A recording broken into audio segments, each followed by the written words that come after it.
आंबा हापूस आंब्याचा सीझन आता सुरू झाला आहे आणि मार्केटमध्ये सगळीकडे तुम्ही बघाल तर देवगड हापूस नावाने बोर्ड लागतात. इतके वर्ष देवगडने स्वतःच्या वासावर आणि याच्या चवीवर आपलं मार्केट निर्माण केले. पण आज मार्केटमध्ये सुमारे 80% आंबा जो देवगडच्या नावाखाली विकला जातो तो ॲक्च्युअल देवगडचा नाही आहे. पण मग कस्टमरला देवगडचा आंबा कोणता हे ओळखायचं कसं? तर इतके वर्ष आपण वास वगैरे सांगत होतो, पण ते काय शुअर शॉट वे नाही आहे. म्हणून यावर्षीपासून देवगड तालुका आंबा उत्पादक सहकारी संस्थेने GI रजिस्टर्ड प्रोपरेटर असल्याकारणाने जे आपल्याला जे कायद्याने अधिकार मिळाले त्या अधिकाराचा वापर करून आपण प्रत्येक आंब्याला यावर्षीपासून UID हे टॅम्पर प्रूफ सील जे ते कंपल्सरी केलेले आहेत. तर हा प्रत्येक आंब्याला असं युनिक कोड मिळतो.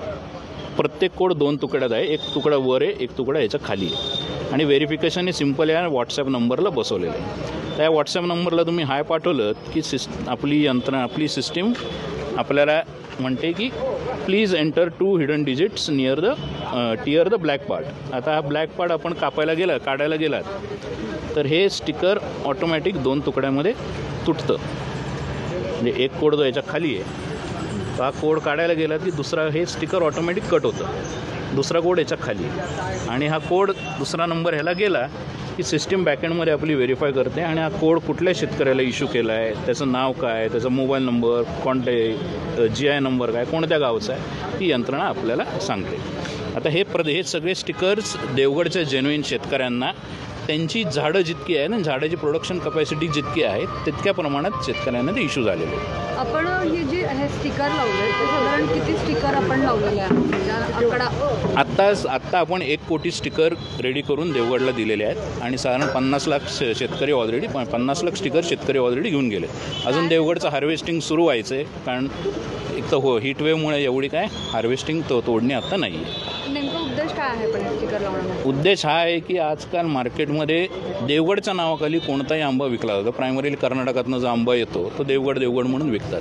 त्यामुळे काय होतं आहे, एक तर इतर आंबा जो आहे तो काय देवगडच्या क्वालिटीचा नाही ना, त्याला चव आहे ना त्याला वास आहे. पण ज्यांनी देवगडचं नाव ऐकले ते म्हणते तो आंबा खातात, म्हणते यार देवगड काय क्वालिटी नाही. त्यामुळे ब्रँड व्हॅल्यू देवगडची कमी होत चालली. आता 308 शेतकऱ्यांना स्टिकर गेलेले आहेत. साधारण 700 शेतकरी देवगडमध्ये आहेत, त्यात येतील. पण त्या व्यतिरिक्त पण काही शेतकरी असतील ना ज्यांच्याकडे खरंच ओरिजिनल देवगडचा आहे आंबा, पण ते हे नाही करू शकत विदाऊट स्टिकर, तर ते यावर्षी आपण काय देवगडच्या जो शेतकरी नाही आहे त्याच्या मागे तर काय आपण आत्ता जात नाही. पण मार्केटमध्ये जो कोणी विक्रेता आहे त्या विक्रेत्यांनी इन्शुअर करायचं की त्याच्याकडे जो देवगड हापूस म्हणून जो तो विकतोय तो ॲक्च्युअल देवगडचा आणि कोड असलेलाच पाहिजे, अन्यथा त्याच्या विरोधात कायदेशीर कारवाई होणार.